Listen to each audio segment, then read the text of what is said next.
Assalamualaikum warahmatullahi wabarakatuh. Perkenalkan, nama saya Dwi Novita Kado dari kelas 5A PGSD dengan NIM 1514210028.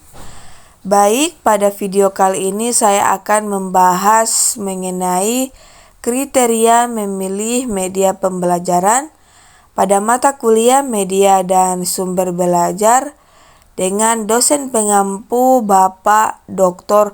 Rustam Husain, MPD. Latar belakang pemilihan media pembelajaran.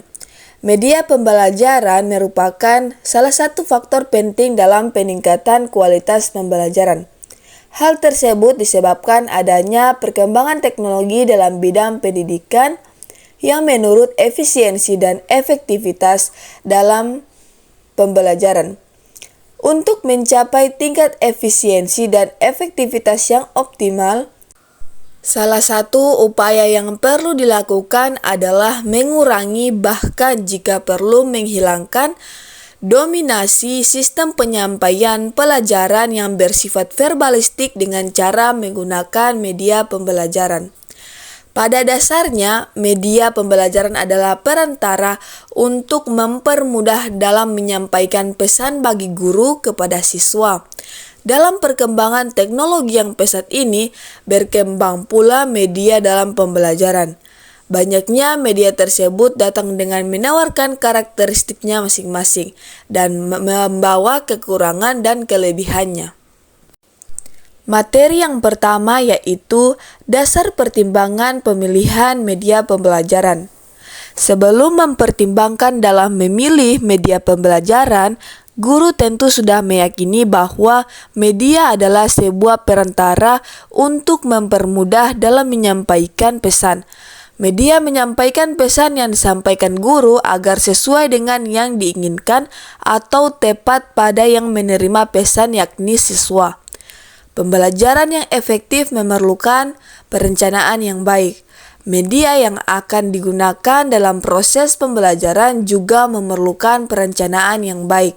Meskipun demikian, kenyataan di lapangan menunjukkan bahwa pendidik memilih salah satu media dalam kegiatannya di kelas atas dasar pertimbangan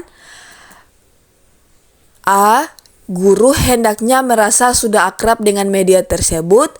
Hal ini akan menjadikan kegiatan yang efektif dan terkendali karena sudah dikenal medianya dan dapat dikuasai. B. Merasa bahwa media yang digunakannya dapat berbuat lebih dari yang bisa dilakukannya. Artinya, dengan penggunaan media tertentu, guru dan siswa mampu mencapai target tertentu atau bahkan lebih dari target yang diinginkan. C. Media yang dipilihnya dapat menarik minat dan perhatian siswa. Dengan media ini, perhatian siswa bisa terfokus pada guru dalam menyampaikan pesan. Siswa termotivasi dan kagum untuk mau belajar dan mengembangkan pengetahuan sebagaimana yang disampaikan guru di depan kelas. Guru yang mampu memfokuskan perhatian siswa adalah salah satu indikator keefektifan komunikasi dalam pendidikan. D. Ingin memberi gambaran atau penjelasan yang lebih konkret. Menurut Rasmini dan kawan-kawan, ada beberapa hal yang perlu mempertimbangkan dalam pemilihan media pembelajaran yang tepat antara lain. Yang pertama ada ACES, di mana artinya media yang diperlukan dapat tersedia mudah dan dapat dimanfaatkan. 2. Cost, artinya media yang akan dipilih atau digunakan pembiayaannya dapat dijangkau. Yang ketiga adalah teknologi, artinya media yang digunakan apakah teknologinya yang tersedia dan mudah menggunakannya. Yang keempat ada interactivity, artinya media yang akan dipilih dalam memunculkan komunikasi dua arah atau interaktivitas sehingga siswa akan terlibat atau aktif baik secara fisik, intelektual, dan mental. Yang kelima ada organisation, artinya dalam memilih media tersebut secara organisation mendapatkan dukungan dari pimpinan sekolah atau unit organisasi. Yang ketujuh ada novelty, artinya media yang dipilih tersebut memiliki nilai kebaruan sehingga memiliki daya tarik bagi siswa yang ingin belajar. Materi kedua yaitu kriteria pemilihan media pembelajaran. Kriteria pemilihan media haruslah dikembangkan sesuai dengan tujuan yang ingin dicapai, kondisi dan keterbatasan yang ada dengan mengingat kemampuan dan sifat-sifat khasnya atau karakteristik media yang bersangkutan. Memilih media hendaknya tidak dilakukan secara sembarangan, melainkan didasarkan atas kriteria tertentu. Kesalahan pada saat pemilihan media ini, baik pemilihan jenis media maupun topik yang dimediakan, akan membawa akibat panjang yang tidak kita inginkan di kemudian hari. Ada beberapa kriteria umum yang perlu diperhatikan dalam media, yaitu A. Kesesuaian dengan tujuan. Perlu dikaji tujuan pembelajaran, apa yang dicapai dalam suatu kegiatan pembelajaran. Kemudian bisa dianalisis media apa saja yang cocok digunakan untuk mencapai tujuan tersebut. B. Kesesuaian dengan materi pembelajaran, yaitu bahan atau apa yang akan dikaji yang diajarkan pada program pembelajaran tersebut. Pertimbangan lainnya dari bahan atau pokok bahasan tersebut sampai sejauh mana keadaan yang harus dicapai. Dengan demikian kita bisa mempertimbangkan media apa yang sesuai dengan menyampaikan bahan tersebut. C.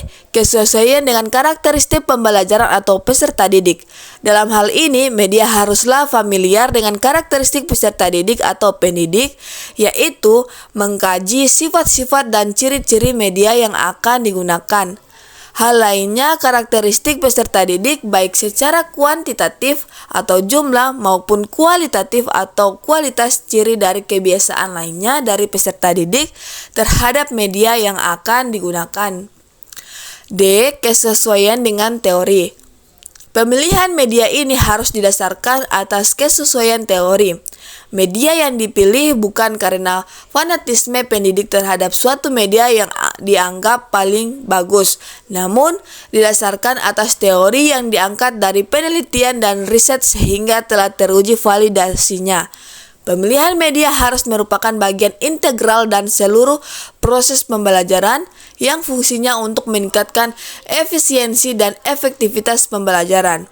E. Kesesuaian dengan gaya belajar peserta didik. Kriteria ini didasarkan atas kondisi psikologis peserta didik, bahwa peserta didik belajar dipengaruhi pula oleh gaya belajar. Mengingat begitu banyaknya media yang bisa kita pilih atau kita pakai sesuai dengan kriteria tersebut di atas, namun pada dasarnya kita bisa memilih media berdasarkan kriteria sebagai berikut. Yang pertama adalah kelayakan praktis, yang kedua adalah kelayakan teknis, di mana kelayakan praktis ini berhubungan dengan keakraban pengajar dengan media tersebut, ketersediaan media setempat, dan ketersediaan waktu. Dan selanjutnya kelayakan teknis ini yang berkaitan dengan terpenuhinya persyaratan bahwa media yang dipilih mampu untuk merangsang atau mendukung proses belajar peserta didik. Materi terakhir atau materi yang ketiga yaitu prosedur pemilihan media pembelajaran.